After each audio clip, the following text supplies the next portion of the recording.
Olá, bem-vindos ao canal Diário de Literatura e hoje eu vou fazer um breve resumo e comentário desta obra, O Fantasma da Ópera. Vamos lá.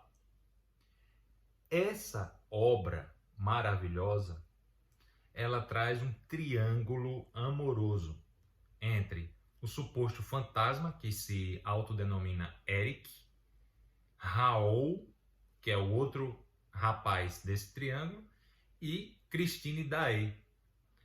E essa história começa no teatro, onde são passadas várias óperas famosas, por exemplo, Fausto, onde uma cantora famosa chamada Carlota não pode se apresentar e Christine Daae, sem fama, sem muito brilho, né, muito jovem, acaba fazendo uma apresentação deslumbrante.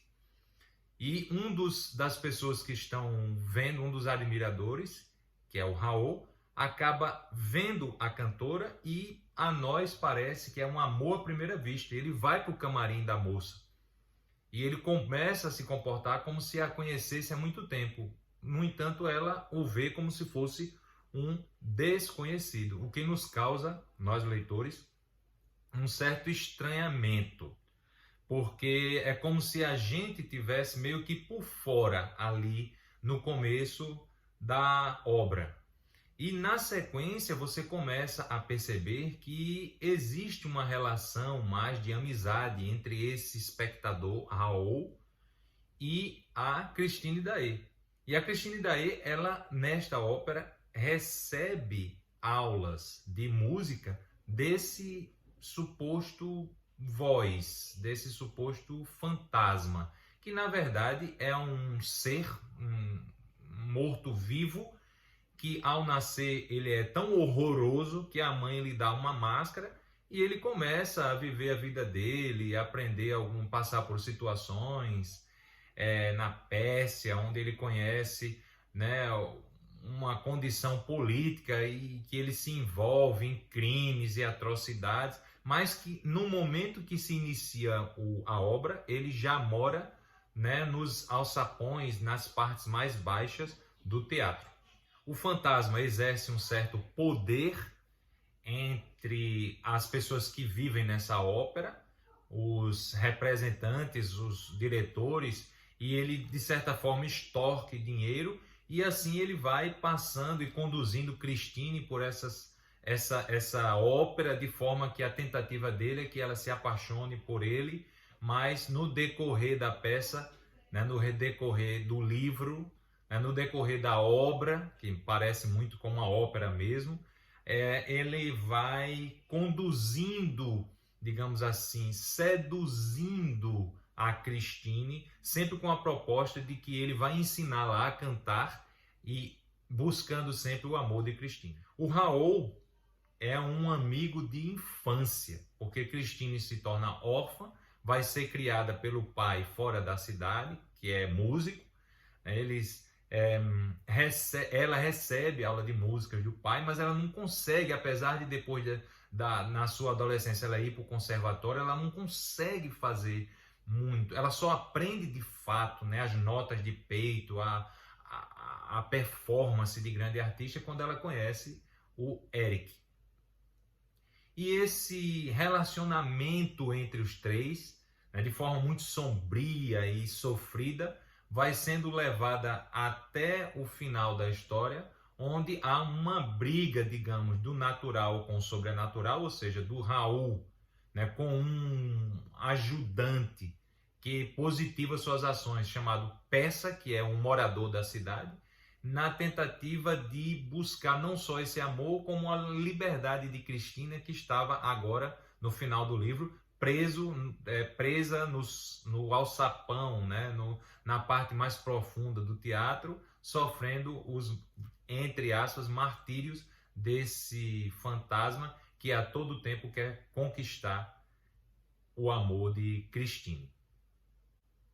Esta obra, ela é sinistra, mas ao mesmo tempo eu gostei, achei vibrante. O autor, o Gaston Leroux, né, o Gaston Leroux, ele tem uma estratégia de escrita, que é ele traz a cena, a imagem vibrante, e vai passando para o leitor, mas ao mesmo tempo que na sequência ele para explicar as brechas da cena anterior.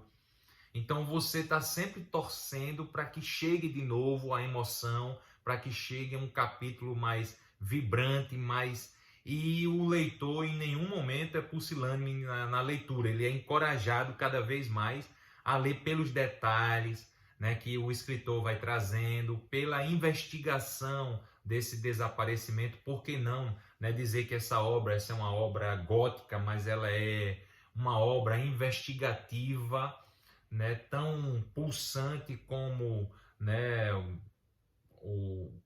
os grandes livros, né, de histórias policiais. E ao mesmo tempo que a gente percebe essa investigação, mas que ela não é conduzida pela polícia, ou seja, em nenhum momento você consegue identificar qual que será o fim. Né? Diante de tantas mortes, de tantas coisas, você acredita que tudo vai acabar em morte, mas no final não é tudo que acaba em morte. Né? O final também parece ser assim fantástico, no sentido de que você espera até um final assim, mas ele é um final mais ameno, né? Um final que é palatável. Não serve a todos os leitores, não vai agradar a todo mundo, mas é um final palatável. Existe uma cena que me marcou muito, que é um baile de máscaras, onde o Eric aparece fantasiado de morte. E na capa da morte tem escrito assim: sou a morte, não me toque. E por onde a morte passa nessa festa é a melhor fantasia. E todos param, todos aqueles que vêm, porque alguns estão de costas para a morte, outros estão olhando, encarando diretamente a morte. E por onde ela passa, todo mundo para encarar, para tentar ver quem está ali dentro, mas ninguém consegue ver. E as pessoas continuam e ignoram ali a presença da morte, continuam se divertindo, mas a determinado momento dessa festa, desse baile, alguém toca no braço da morte com o intuito de tentar ver a sua face como é. Então, digamos que não há um puxão, mas há uma tentativa de identificar quem está ali.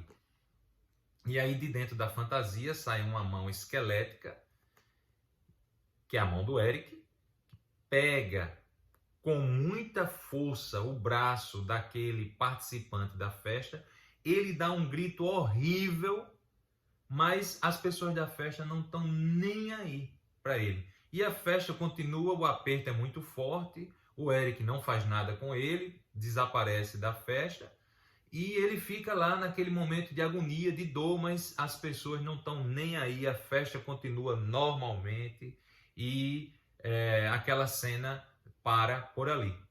E é uma cena que, ao meu ver, ela faz uma metáfora dessa condição de vida e morte e da condição das pessoas, de como elas se comportam, da curiosidade que elas têm, desse enfrentamento da morte. Muitos em momentos de doença ou momentos finais de outras pessoas, muitos ficam de costa para aquela situação, né? Muitos sentem agonia quando a morte lhe chega perto, mas os outros não estão nem aí. E a descoberta da verdade, ou seja, desse processo de como é a morte, que ele é individual, ou seja, aquele que tocou no braço da morte é o que tenta, naquele momento, identificar esse processo, mas é uma coisa que só se revela a quem está morrendo. Nesse processo de morte, né, não existe professor, não existe ninguém na face da Terra que tenha voltado para explicar como é o processo. E é interessante essa metáfora, porque é uma condição que aparece no clássico, que é discutido pela filosofia, não é? Que em todas as religiões está presente e que algumas pessoas podem acessar, digamos, fazer reflexões profundas sobre o momento da morte apenas numa única cena desse fantástico livro. É um livro que eu gostei, É um livro que eu recomendo para quem gosta de literatura envolvendo coisas góticas ou investigativas. É um livro que eu acho que a pessoa, aquele que gosta, mas se aproxima mais desse tema da morte, vai levando essa leitura até o final sem nenhum problema, mas o que incomoda a todo tempo, a alguns leitores suponho, que seria essa relação assim abusiva da Christine e do homem com a Christine, tanto do Raul como do Eric, e dessa impossibilidade da Christine a todo momento se desvencilhar tanto de um, que é o natural, como do outro, que representa o sobrenatural. Ou seja, a Christine ali ela é subjugada nesse relacionamento, de forma que até ela parece até nem ter escolha. Ela tem que gostar e é isso aí.